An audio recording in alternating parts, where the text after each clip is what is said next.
Daddy. Mais quel personnage en vrai. Quel personnage. Salut les potos, c'est Gift à côté. Bienvenue sur ma chaîne et sur pas de manga, d'anime et tout ce qui a rapport à ça.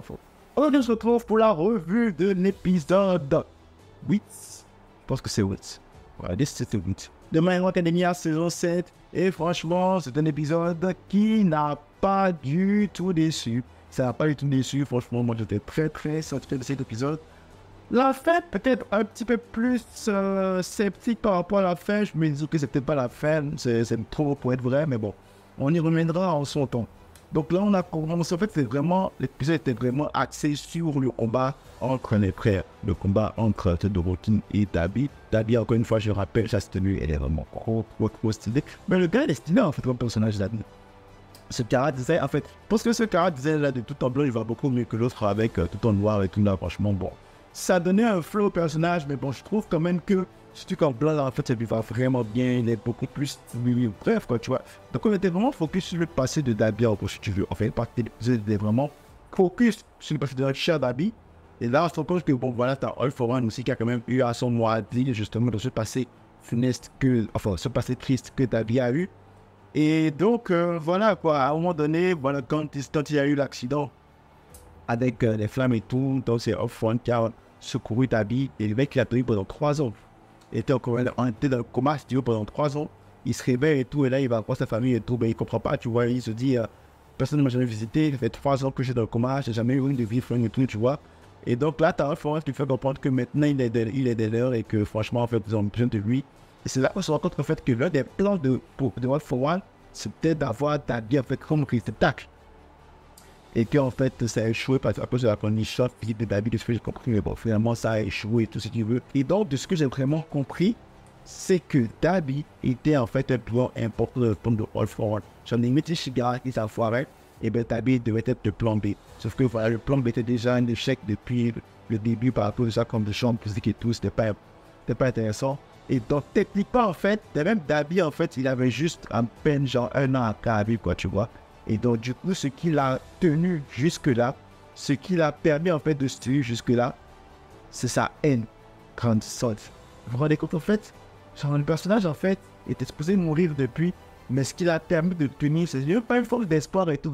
C'est pas genre, ok, j'avais un espoir, quelque chose, je tenais quelque chose. Non, pas du tout. Ce qui l'a permis de survivre pendant tout ce temps, c'est sa haine. La haine grandissante qu'il avait envers sa famille. Cette haine-là, en gros, d'enfant qui se sent abandonné par les siens et qui veut vraiment maintenant se venger auprès des siens. Cette haine-là, en fait, qui lui a permis de survivre, qui lui a permis de tenir bon. Et donc là, en fait, il a même été dit, et ça, c'est un truc que je comprends toujours pas, c'est qu'il a même été dit que Dabi est retourné chez ses parents une fois et qu'il a dû aider à force s'entraîner avec Shoto. Mais quand tu ne te présentes pas, en fait, et c'est là que je crois avec le passé de Dabi, c'est que oui, autant le passé est stylé, mais il faut quand même avouer que Dabi, il a quand même son petit, je sais pas si ça peut être dans tout ça. Tu es retourné chez tes parents. I mean, annonce-toi, montre que tu es là, tu vois. Mais non, il voit genre Endeavor se tourner avec Todoroki, puis je sais pas s'il pète le cas parce que justement Endeavor faut plus ça, faut plus Todoroki et tout, je sais pas si c'est ça qui lui a fait péter le cap. Mais il se présente même pas, il part.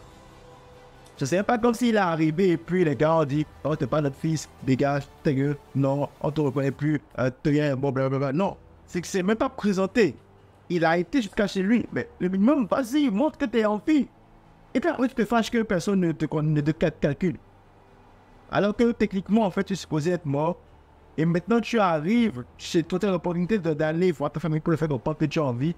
Et toi-même, tu décides en fait de ne pas leur montrer que tu as envie. Et puis tu te fâches. Ouais, tu te fâches.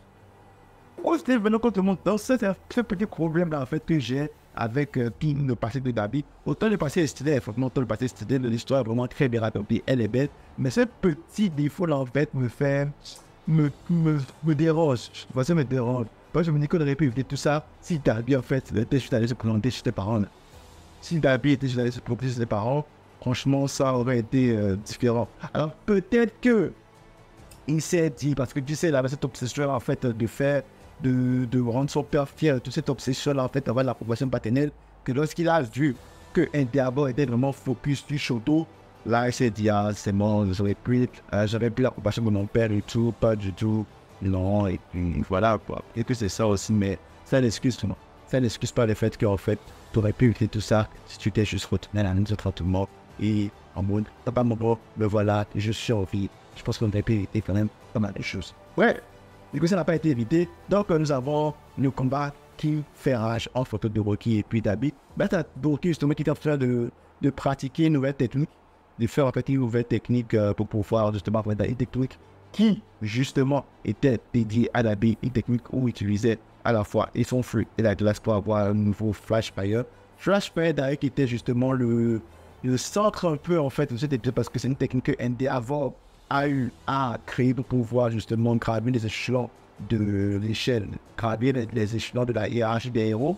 Et maintenant, voilà que les deux fils aussi ont eu à créer leur propre version de ce Flash Fire là. C'est ces deux versions de ce Flash Fire qui sont en train de s'affronter là maintenant. Donc l'histoire est vraiment belle. Et t'as Todoroki, justement, qui, grâce à Midoriya, parce qu'il faut le rappeler, hein, c'est grâce à Midoriya que Todoroki a pu désormais utiliser son côté gauche. Et donc Todoroki maintenant qui maîtrise ses deux côtés et qui les combine pour pouvoir créer un pouvoir capable de battre son frère. Tout ça grâce à Midoriya, encore une fois, on se rappelle, hein, à l'époque du tournoi des héros, Midoriya qui avait forcé Todoroki à utiliser son côté gauche depuis le temps. Todoroki a commencé à faire la paix avec lui et je me disais son côté gauche aussi. Donc tout ça maintenant en fait en train de revenir là maintenant. Et voilà donc combat en fait qui n'a pas duré. Combat qui n'a pas duré. Il y a eu quelques petits échanges et à la fin, bon, les dons sont tirés, puis pour s'attaquer et puis bam. Todoroki chez Dabi. Et voilà, fin du combat Todoroki par Dabi. Alors perso, je me dis, c'est trop beau pour que ça finisse là. Parce que déjà, le combat, il n'a pas beaucoup duré. On a eu de très belles actions, c'est vrai. Hein, franchement, l'action de la fin était vraiment très très belle. Franchement, je viens de dire que très belle. Mais ouais, c'est du bien, c'est du bon. Mais franchement, je me dis, non, ça peut pas finir comme ça. C'est trop... Je sais pas, c'est trop facile. C'est trop facile. J'ai pas lu le manga, mais je crois clairement en fait que non, ça peut pas être possible que Todoroki avec Dabi comme ça. Peut-être que c'est ça, peut-être qu'ils ont voulu vraiment genre... je sais pas moi, peut-être que ceux qui ont eu le manga pourront dire que ah merde, ils ont fait un truc, ils ont vraiment genre rushé le combat. Mais je pense qu'il y a autre chose parce que je pense avoir eu un spoil justement qui me fait croire qu'en fait non, le combat ne peut pas finir, ça c'est pas la fin du combat. Et donc clairement même à la preview de l'épisode d'après, on te montre clairement que voilà en fait bon, c'est quoi le combat Todoroki Dabi c'est fini, on passe à autre chose. Justement on passe à un combat très intéressant, le combat entre Endeavor, Ox et All for One. Combat aussi que ça va être intéressant. On va voir en fait comment ça va se dérouler. C'est quand même les deux meilleurs héros de la génération actuelle contre les plus grands vilains actuellement. On va voir est-ce que les héros pourront faire le poids. Ça risque d'être intéressant. Ça fait un bon épisode, franchement. J'avais vraiment aimé le pacing entre le flashback de Dabi puis le combat entre les deux frères. Sauf que, comme je l'ai dit, le combat pour moi, il n'a pas assez duré. Je trouve qu'il y avait moyen en fait de le rendre un peu plus long. Je pense pas qu'il soit filmé, sinon ce serait quand même un petit peu déçu qu'il soit filmé parce que on n'a pas vraiment eu grand chose. Hein. On a eu l'histoire de Dabi et après Todoroki qui parle Dabi. On n'a même pas eu, je pense même pas qu'ils ont utilisé 100% de leur pouvoir justement. Et ouais, je me dis, il y a moyen en fait que ce moment ne soit pas filmé. Ouais, ce serait vraiment dommage que ce soit juste ça la fin du combat. Ouais, c'est ce que j'avais à dire pour cette revue de l'épisode 8, je crois. La site de My Hero Academia.